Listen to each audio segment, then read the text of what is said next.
Գյուրջան Կասկադ, հասանելի բնակարաններ 65 ամիս մարման ժամկետով։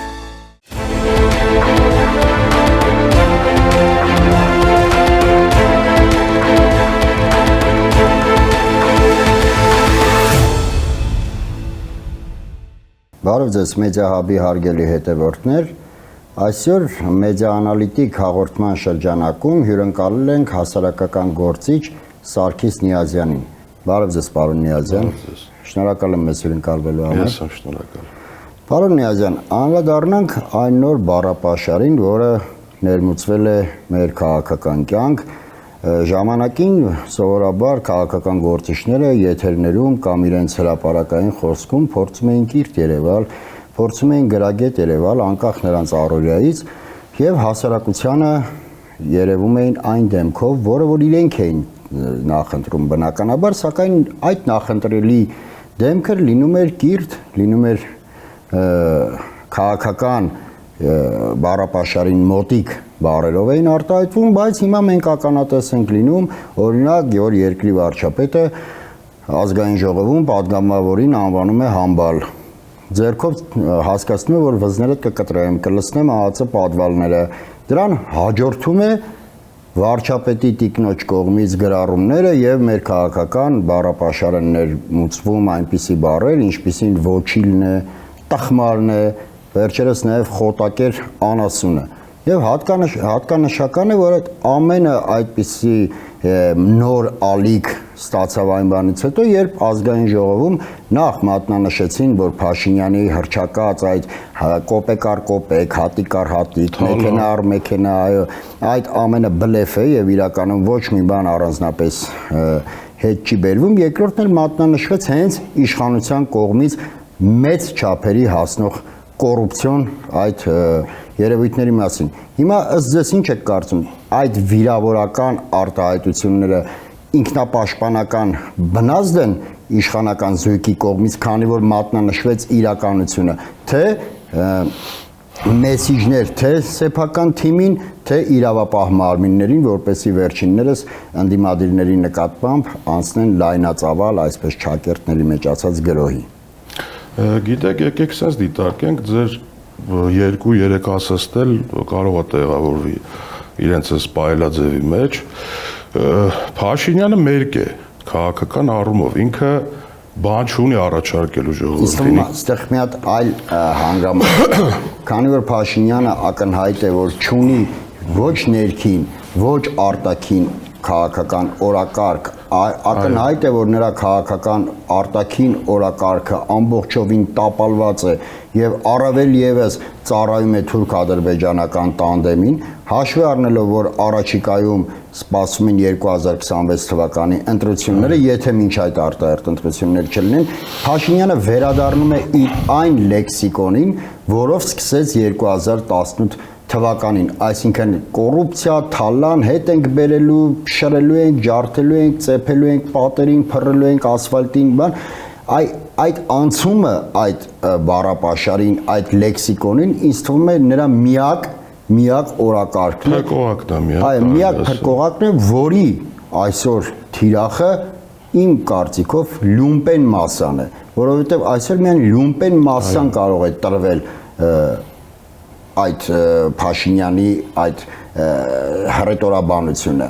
բայց ինչ եք կարծում, մեզ ուր է հասցնելու Փաշինյանի այդ հռետորաբանությունը եւ առհասարակ փրկողակ որպես այդպեսին կծառայի նրան 2026 թվականի ընտրություններին։ Ոչ, տեսեք, Փաշինյանին ըստ իս ոչ մի բան չի փրկելու, թե լինի ընտրությունով, թե առանց ընտրություն։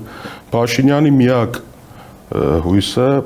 պառակտվածությունն է ազգային, այսինքն ես եմ մեղավոր դուք, նախկինը, ներկան, ապագան, չգիտեմ, տաքսիստը, բանվորը, բժիշկը, բայց ոչ ինքը, բոլորը, ոչ ինքը, ոչ իր ապաշտորությունը, այսինքն ինքը 26 թվականին չի ասելու, գիտեք ինչ ժողովուրդ ջան, տրանսպորտը էժանացրեցի, այսինքն կամ առաջին անհրաժեշտության ապրանքները էժանացրեցի, անվտանգային համակարգը ուժեղացրեցի, ոչ, ընդհակառակը, ինքը պետք է էլի շեշտը դնի թալան, կոռուպցիա, բայց երբ որ իրան ասպես ամենամեծ թալանչին դու ես, ինքը դրանից հերսոտում է, այսինքն ինքը քաղաքական խոսույթ չունի, պատասխան չունի տալու։ Իրան ասում են դու $60 միլիոն մի դրվագով փող եք կերել, ինքը ասում է համբալ։ Դա նորմա չի։ Դա ոչ քաղաքագիտական, ոչ մարդկային, ոչ պետական գործ չի, մտածելակերպին вообще պայլաձևին ընդհանրապես հարիր պայլաձև չի, դա կրկին պառակտում է, ազգային պառակտում է, դա շատ վատ տեղ տանող ճանապարհ, այսինքն ինքը նրան է տանում, որ նույնիսկ ինքը չընտրվի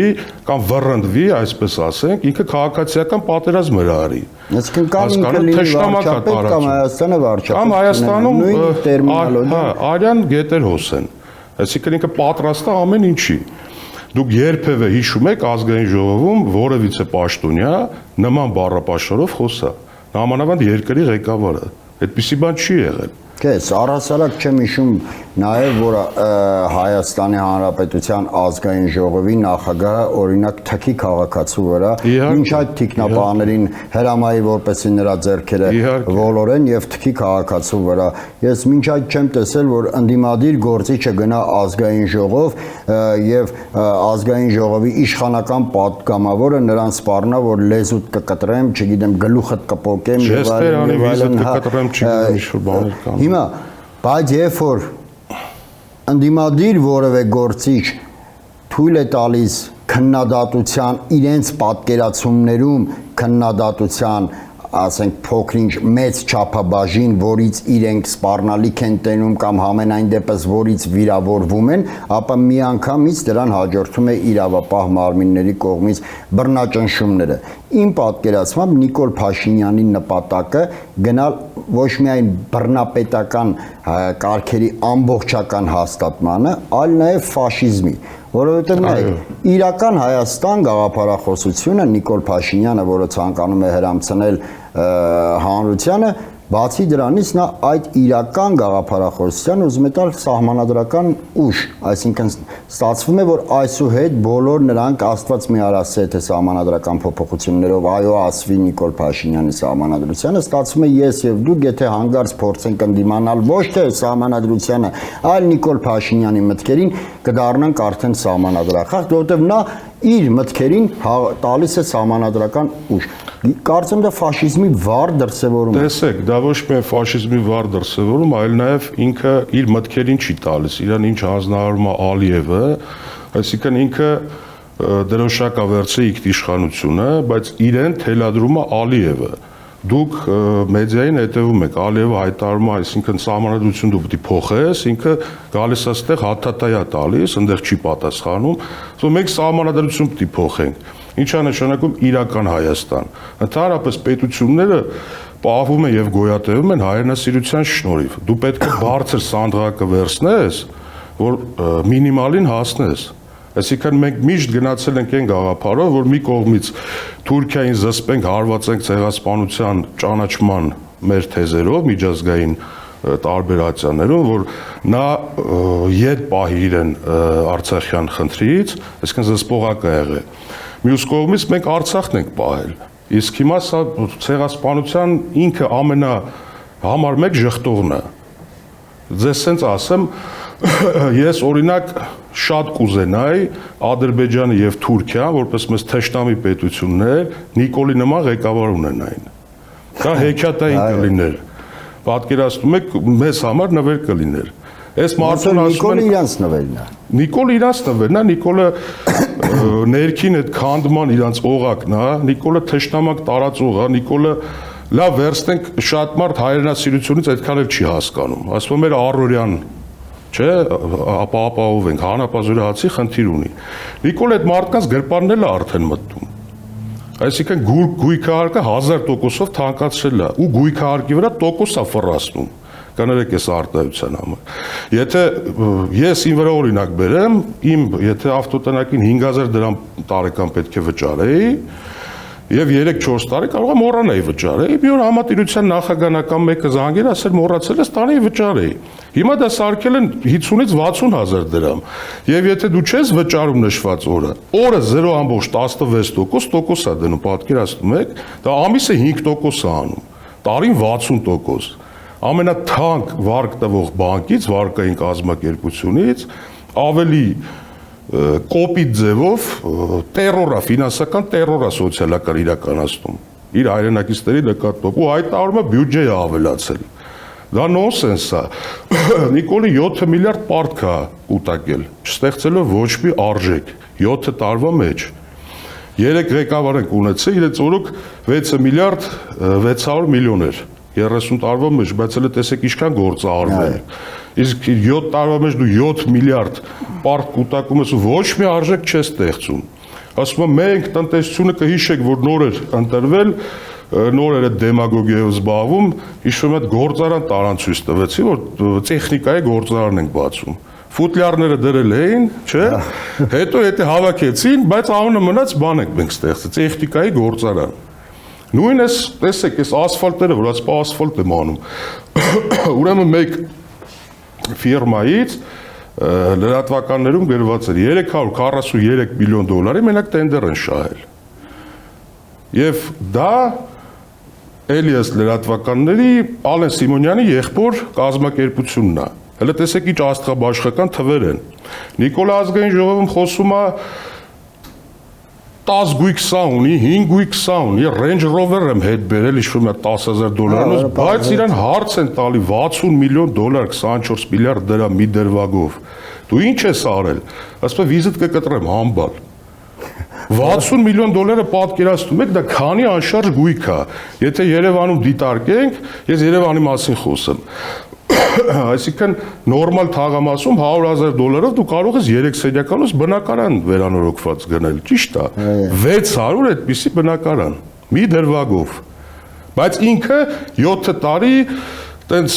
ճոռոմ 5 գույք սա ունի, 10 գույք սա ունի, նախկինները, ներկաները, ապա բոլորը մեղավոր են, ռուսը, ամերիկացին, պարսիկը, չգիտեմ, բոլորը, բացի իրենից ու իրենցից։ Այդ որ ասում եք անվանեց համբալ, վիզիտ կկտրեմ, բան սովորաբար հոգեբանության մեջ կա մի երևույթ, մարդը ամենաշատը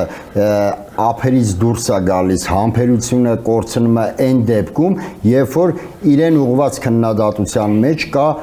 ճշմարտություն, ու երբ որ մարդը ինքը գիտակցում է, որ այն ինչ որ իրեն ասում են, դա ճշմարտացի է։ Կհիշեք, երբ որ տարիներ առաջ պատերազմից հետո իհարկե 2020 թվականին, երբ որ Նիկոլ Փաշինյանը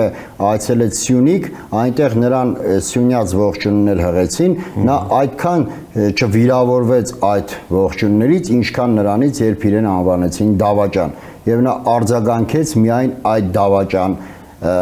վանկարկմանը, որովհետեւ եթե նա դիտարկվում է վիրավորանք, այսինքն երբ որ այդ ճակերտների մեջ ողջուններով նրան փորձում են վիրավորել, ապա դավաճան վանկարկումներում նա գիտակցում էր, որ այդ վանկարկումները ճշմարտացի են, որովհետև այո, ինքը հանձնեց Արցախը, որովհետև ինքը հանձնեց Հայաստանի տարածքները, ինքը ամբողջովին արտաքին քաղաքական օրակարգը իսպաս դրեց թուրք-ադրբեջանական տանդեմի առաջ, ինքը գնաց ցեղասպանության ուրացման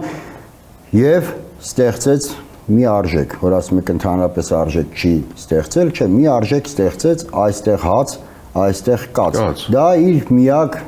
այսպես ճակերտավոր արժեքն է, որովհետև հարկատուներն Ռոբերտ Աբաջյանի հետ հավասարացրեց, Մոնտեի հետ հավասարացրեց։ Թիվ 1 հարկատուները այնինչ բոլորս լավ գիտակցում ենք, որ հարկ վճարելը ընդհանրապես մեր հարկային պարտավորվածությունները օրենքով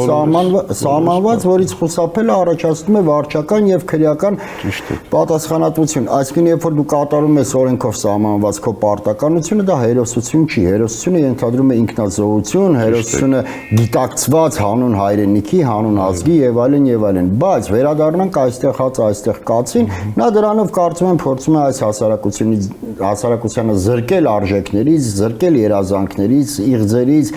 այդ թվում պատմական հիշողությունից, հակադրելով պատմական ու իրական Հայաստանը եւ հասարակությունից կերտել մի սպառողական ընդհանրապես զանգված, որի ամբողջ պատկերացումները պայմանավորված կլինեն միայն ուտելով։ Ճիշտ է։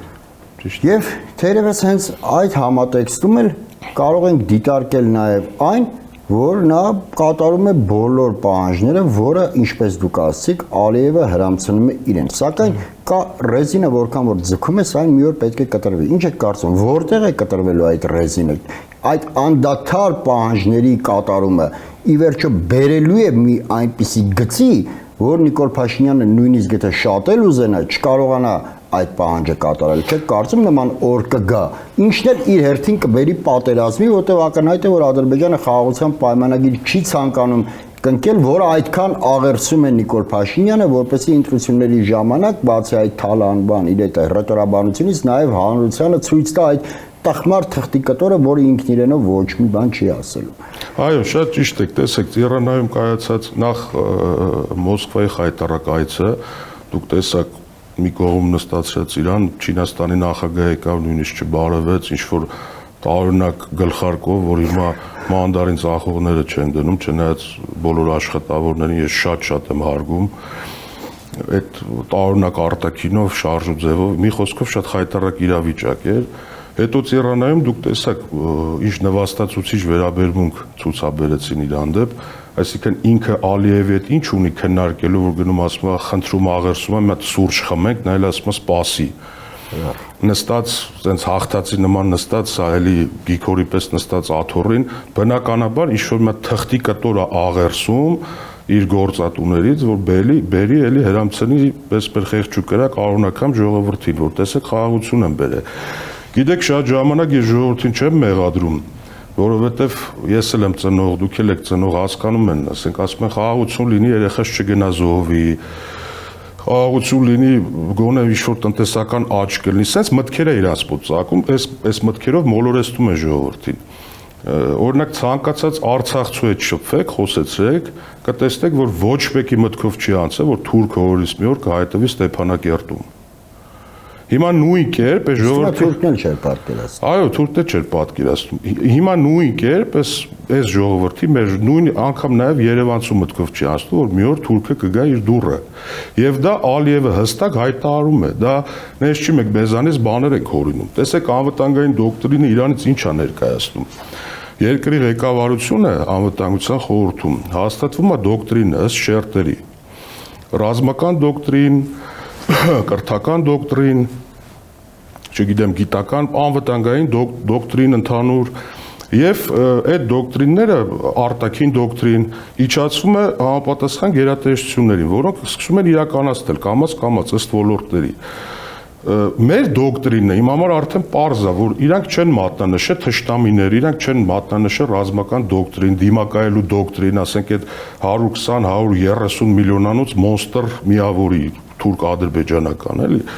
որտեվ 10 միլիոն Ադրբեջանում են ավել, մոտ 90 Թուրքիայում, մի 25 միլիոն էլ Իրանում են ադրբեջանցիներ, ճանաչված Կասպից ծովից այն կողմ 200 ավել միլիոնանոց Պակիստանը։ Այդ դոկտրինը սա չի հրամցնում, սա ժողովրդին բթաստելու դոկտրին է, այսինքն իջացրել ներքև։ Իսկ Ալիևը իր անվտանգային դոկտրինը, եթե չեմ սխալվում, 2003 թվականի նոր տարվա շեմին էր, անվտանգության խորհրդի նիստ հրավիրեց եւ հստակ հանձնարարականները տվեց։ Ուրեմն Արևմտյան Ադրբեջան, Սևան չի Գյոկչայա, Երևան չի Երևանա, այս դոկտրինով շարժվեք առաջ։ Հանձնարարականները տվեց հրապարակային։ Այսինքն փոխանակ սա հակադարձող, դիմակայող դոկտրիններ մշակի եւ ազգի իմունիտետը բարձրացող անվտանգային դոկտրիններ մշակի, սա ընդհանրապես բթաստում է։ Խաղաղության թուղթ ոչ, խաղաղության թուղթ չեն մուրում։ Ալիևը հստուածպես խաղաղության թուրք, Ալիևը ասում դա Արևմտյան Ադրբեջանն է, այսինքն Ալիևը Հայաստանի գոյությունն է կասկածի տակ դրել։ Եվ ասում է 300,000 ադրբեջանցիներ պետք է բնակեցվեն։ Դուք պատկերացնում եք, չէ, 300,000, այսինքն նորմալ ադրբեջանցիներ չեն գալու խաղաղ ապրեն։ Բերդերից, գաղութներից, մանկապիղծներին, մարդասպաններին, նարկոմաններին բերելու է լստելու է եւ Հայաստանից պահանջելու ապահովել դրանց անվտանգությունը։ Կներեք, ձեր կամ իմ կնոջ հանդեպ մի հատ ես մեր վրա օրինակ բերեմ, էլի, ինչ որ վատ վերաբերմունքից բնականաբար ծագելու է մեծ վեճ, ազգամիջյան թշնամակով ինձ եւ ձեզ հանձնել ես մեր վրա եմ օրինակ։ Հա, միանշան։ Բաքվի բանտ։ Բայց նույնիսկ եթե մանկապիղծեր եւ այլն չգան, թեպետ ես համոզված եմ, որ նայեք խնդիրը որն է, Ալիևը շեշտադրում է անում է ոչ թե այն կտրվածքով, դուք ապրեք Բաքվում, որ ձեզ նույնն էլ նորմալ ադրբեջանցին ասեք չի գա, ինքը գիտի որ այդ բանը կա։ Համաձայն եմ ձեզ հետ, բայց նայեք Ալիևը ինչ շեշտադրում է ոչ թե դնում է նրա վրա, որ ադրբեջանցիները վերադառնան իրենց հայրական տներ, որը որ լքել են 88 թվականի Արցախյան շարժման արդյունքում։ Նա հենց շեշտադրում է դնում է վերադարձ պատմական Ադրբեջան, իրենց պատմական հայրենիք ու ես ձեզ հետ համաձայն եմ, որ որևէ նորմալ մարդ իդեպ ինքս ինձ ընդհատեմ, իդեպ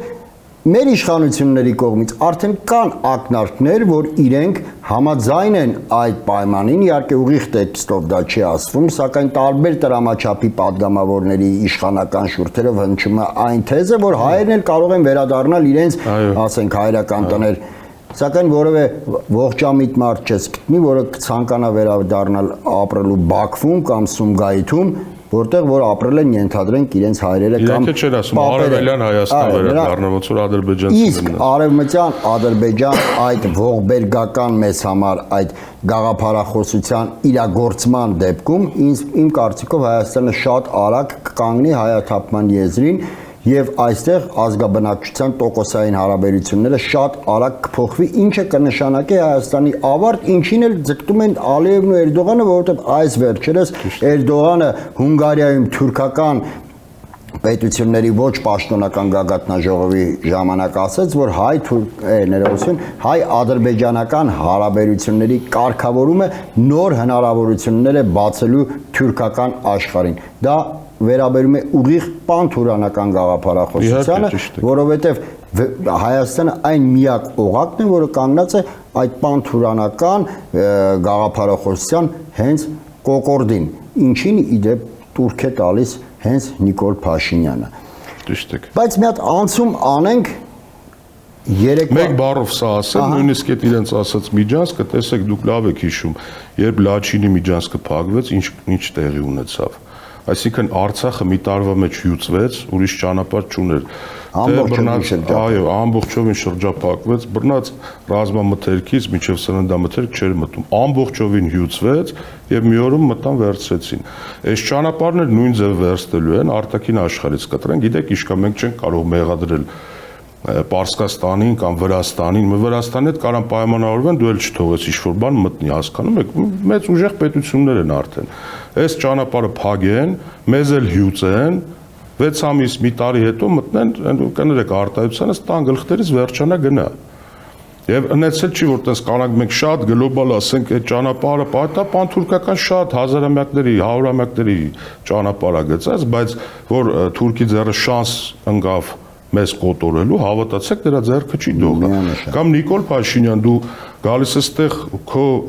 հայրենակիցներին էլ համբալ, էլ էս կինդ սենստեց, բայց մեր տարեց մարդու վիզը կտրողին, որ բոլորն են տեսել դառը կադրերը, դու ռոզիսկը վրայից հանում ես հետախուզումը։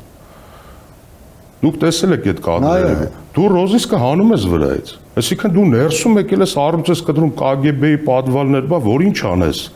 Մեզ մորթողների ռոզիստները հանես, մեր երկիրը հանձնես, լավ եթե չես հասկանում, թող գնա։ Ինչպես Արտուր Վանեցյանը իր դիում մեջ գրեց, կանգ առ, դեռ այդ ժամանակ Արցախ ունեինք։ Այս մարդը կանգ չառավ։ Իհարկե, կանգ չառավ եւ արդյունքում շնորհակալության խոսքեր ստացավ Ալիևից, երբ որ Ալիևը երկրորդ անգամ լայնածավալ հարձակում գործեց Արցախի վրա, ինչն էլ հանգեցրեց Արցախի ամբողջական հայաթափմանը, կհիշեք այդ ամբողջական շրջափակումից հետո ու Հայաստանի իշխանությունները երբ մատը մատին չխփեցին, Ալիևը ասեց մենք գնահատում ենք Հայաստանի կառուցողական մոտեցումը։ Հիմա անդրադառնանք Երևանում տեղի ունեցող իրադարձությանը, երեք մեկնարկեց Երևանյան երկխոսություն 2025 միջազգային ֆորումը, որի ընթացքում Փաշինյանը, նու էլի ոչ միայն Փաշինյանը, նաև անվտանգության խորհրդի քարտուղարը, մյուսները ամբողջ շեշտադրում է կրկին դնում էին որևէ մեկին պետք չէ կող խաղաղության խաչմերուկի վրա, եւ Նիկոլ Փաշինյանը հայտարարեց, որ որքան էլ մեզ սադրեն Հայաստանի եւ Ադրբեջանի միջև պատերազմ չի լինելու։ Հիմա հարց է առաջանում, ով է սադրում։ Տեսեք, Նիկոլ Փաշինյանը անիմաստ բառակույտեր է ընդհանրապես բաց թողնում, ինքը արտաքին քաղաքականությունից ընդհանրապես չի հասկանում։ Դու ով ունես, որ տենց խոսում ես։ Դու Ռուսաստանի հետ փչացրել ես քո հարաբերությունները։ Գիտեք, ինչ տեղեր կա, ես կարող եմ Ռուսաստանին որպես հայ մարդ, հայրենասեր մարդ, միտեղ մեղադրել, ասել լավ Նիկոլին պատժելու համար պետք չէ ձեռ քաշել։ Վերջով ես ձեր նման մարդիկ ենք ստեղ ապրում։ Հասկանում եք, դու Ռուսաստանի հետ հարաբերություններդ ամբողջությամբ փչացրել ես։ Եվ դա սկսել է, երբ որ դու քաղաքական որոշում ես կայացրել, որ ՕԴԿՊ-ի գլխավոր քարտուղարին կալանավորես, որը անընդունելի էր։ Եվ այդտեղից սկսել է քո խնդիրները։ Դու Ֆրանսիայի հետ իբր Մակրոնի հետ ընկերություն ես անում, բայց ոչ մի գաղափարական, հայրենիքին պիտանի ինչ-որ ծրագրեր դու չես քննարկում։ Մակրոնը նույնիսկ ինքը հայտարարում է պատերազմից հետո Արցախյան, որը ճարահատյալ արդեն որ իրանել են մեղադրում, լավ, ասենք մոտ է իր ընկերը Տեր Հայաստանը դաշտեկից, ասում է ես զանգահարել եմ Նիկոլին։ Ես գրել եմ Նիկոլին, ինչա պետք։ Նա չի պատասխանել, կհիշեք երևի։ Բայց նույն Մակրոնը մասնակցում էր, չէ՞, Պրահայում երբ։ Իհարկե, չէ, ես միտքն եմ ասում, դե հիմա դե գիտեք ինչ որ զանգում ասում եք, քեզ ինչա պետք, սա ոչ պատասխանում է, ոչ էլ։ Մակրոնը չի գալու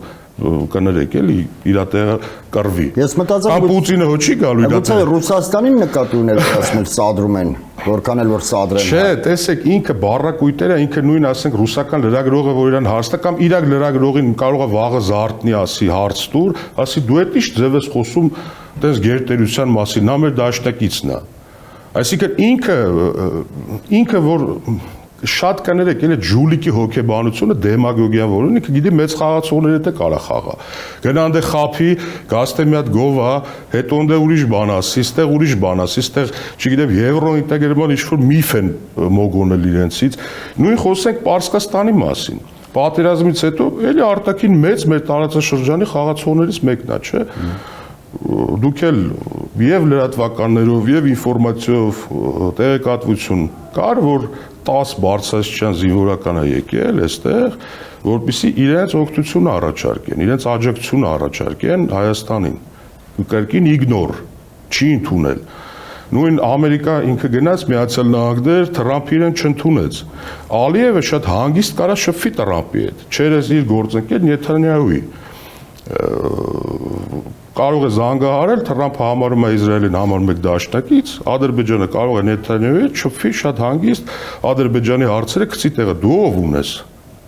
Դու ինչ արտաքին, ասենք, քաղաքական արժեք ես ստեղծել, քեզ ով է հարգում, դու ինչ ես արել, Թրամփի պես մարդիկ էլ ասեմ,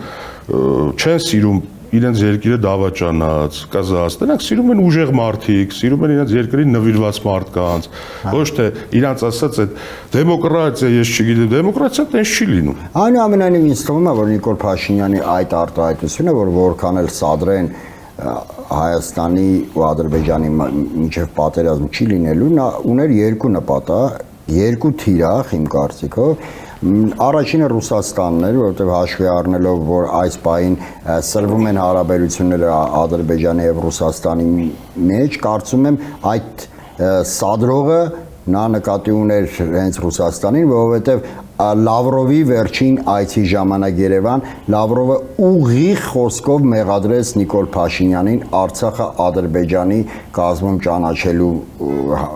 համար եւ հենց ուղիղ խոսքով հայտարարեց, որ հենց Նիկոլ Փաշինյանն է, լավ, մի քիչ այլ բառամթերքով հայտարարեց, որ հենց Նիկոլ Փաշինյանն է Արցախը հանձնել Ադրբեջանին եւ երկրորդ մեսիջը կարծում եմ ուղղված էր Ալիևին, որ Հայաստանը պատրաստ է կատարել քո բոլոր պահանջները։ Նայեք, որովհետև ասվում է, որ 17 դրույթները խաղաղության համաձայնագրի համաձայնեցված են, սակայն այդ համաձայնեցումին հաջորդում են Ալիևի նոր պահանջները, ԵԱԿ Մինսկի խմբի լուծարումը, սահմանադրական փոփոխությունները Հայաստանի անշուշտ դրան հաջորդելու է Արևմտյան Ադրբեջան այդ գաղափարախոսության իրագործումը։ Հիմա Նիկոլը թե ոնց կպրոյեկտի, դա ոնց կիրականացնի, ոնց կներկայացնի ներքին լսարանին հանրությանը, դա այլ խնդիր է, սակայն կարծում եմ, հա, չմոռանանք նաև Զանգեզուրի Միջանցքի մասին, որը կտեղավորվի ճանապարհների ապաշրջափակման այդ անվան տակ, սակայն իրականում կկատարվի Ալիևի այդ մի պահանջը, որը նրանց հնարավորություն կտա ոչ թե Նախիջևան Ադրբեջան կապի, Նախիջևանը ընդհանրապես բուտաֆորիա է, այլ ուղիղ կապ Նախիջևան Թուրքիա։ Կարծեմ այդ որքան էլ որ սադրեն միևնույն է Հայաստանի եւ Ադրբեջանի մեջ պատերազմ չի լինի, դա նաև ուղերձ էր Ալիևին, որ այո, ես պատրաստ եմ կատարել քո բոլոր պահանջները, միայն տուր ինձ այդ խաղաղության համաձայնագիր։ Տեսեք, իր մեսիջները ճիշտ եք դուք ասում, հիմնական ուղղված է Ալիևին եւ Էրդողանին, իր մեսիջները, բայց եկեք այստեղ ձեր հետ չհամաձայնվեմ։ Տեսեք, Լավրովն էլ, Պուտինն էլ անընդհատ ասում են ինքը ճանաչես չէ, լավ դու գիտեք ինքը ով է, մենք էլ գիտենք ինքը ով է։ Բայց եկավ 2021 թվականը, երբ դեռ Արցախ կար։ Դուք պահեցիք Նիկոլ Փաշինյանին, դա էլ Ռուսաստանի կիքսն է։ Էլի այնտեղ բաներ էր խոսվել, դուք հիշում եք, երբ որ փրկության շարժումներ, Նիկոլ Փաշինյանը փախած էր, չգիտեմ որ բունկերներում, իր թիմը չկար, ճիշտ է, չէ՞։ Իշխանությունը գետնին էր եւ ընդդիմությունը երբ պետք է վերցներ, Էրդողանը անում է հայտարարություն սահմանադրական ճանապարհով, այսինքն պաշտպանում է Նիկոլին, դրանից 3 րոպե հետո Պուտինն հայտարարություն անում, միմիայն սահմանադրական ճանապարհով։ Բերում են իրեն ուժեղացնում, ես եւ ստեղի այդ պսևդո արևմտամետները որ կան, այդ սորոսականները բան կհիշեք, Սաֆարյան Ստյոպան, Արման Բաբաջանյանը սաղ օրը իրենց այդ կայքերով տիրաժավորում էին կեցե Պուտինը։ Այսինքն իրաց նպատակը ոչ թե արևմուտք գնալ, ցիվիլիզացիա մտնել կամ չգիտեմ ինչ-որ արժեքներ բերելն է, այլ իրաց նպատակը թուրք-ադրբեջանական տանդեմի ծրագիրը անելն է։ Լավ, դու Ռուսաստանը պահեց Նիկոլին, բնականաբար իր շահերից ելնելով, Ռուսաստանը աշխարհի կեստակարտեզի վրա, նա չպետք է մի փոքր Հայաստանի, որ մենք մեր շահերը առաջ չենք տանում, չպետք է մեր տեղը բոլորի հետ նամանավանդ նախանշած էր, ինձ թվում է, որ Ուկրաինայի հետ պատերազմ պետք է լինի, Ռուսաստանի ինչին է պետք Թուրքիա, Ադրբեջան ֆրոնտ բացի, վերջո Թուրքիան է քիչ պետություն չի, լավ գիտեք։ Բերեց Նիկոլին պահեց, հիմա ու էս պսևդո արևմտամետներն բոլորը միաձայն, հիմա որ Պուտին կիլեր բան պլակատերով ման էին գալի, բոլորը Պուտինի նկարները խփած իրանց էջերում կեցե Պուտինը։ Այսինքն այս մարդիկ արժի համակարգ չունեն։ Ոնց որ եւ չունի արժի համակարգ Նիկոլ Փաշինյանը, ինքը որ եկավ ասեց ես առանց իզմերի եմ գալիս, առանց գաղափարախոսություն։ Այդպես չի լինում, այդպես դու երկիր չես կարող կառավարել։ Առանց իզմերի եկավ երկիրը ամբողջությամբ քանդես, պառակտես, մեկը-մեկի հետ թշնամաբար է տրամադրված։ Ու տարածաշրջանները են արդեն բաժանվել, չգիտեմ, հայաստանցին արցախցուն, արցախցին հայաստանցուն, այն մեկը ապարանցուն, այն մեկը իջևանցուն, հասկանում եք, սենց թշնամակ երևի աշխարհի ոչ մի երկրում չկա։ Առանց իզմն է դա, առանց գաղափարախոսություն, առանց հայրենասիրության, դեմագոգությամբ զբաղվելը բերում է շատ մեծ քաղաքացիական բախումների եւ դա լավ հասկանալով ինքը տանում է այս գիծը իր TikTok-ի հետ միասին մենք 3 նախագահի տիկին ենք ունեցել հələ իրենց պահելաձևը նայեք եւ Լյուդմիլա Տեր-Պետրոսյանի եւ Տիկին Քոչյանի եւ Ռիտա Ալեքսանդրովնայի երջանկայի շտակ նրանցից երբևէ դուք նման բան լսել եք։ Դե ինչ պարոն Նիազյան, շնորհակալ եմ հետաքրքիր զրույցի համար, հուսանք, որ մոտ ապագայում մենք կրկին կվերագտնենք մեր հաղթանակները, կրկին կվերագտնենք մեր պատիվը, մեր ազգային արժանապատվությունը եւ կրկին Հայաստանը կդառնա ամենայն դեպս տարածաշրջանում այն երկիրը, որը կար մինչև 2018 Ես համոզված եմ դրանում։ Հենց այս 26 թվականը վերջնա ժամկետն է լինելու։ Հենց այս լավատեսական նոտայի վրա էլ ավարտենք մեր հյուրը, շնորհակալ եմ։ Շնորհակալ եմ։ Մեդիահաբի հարգելի հետևորդներ,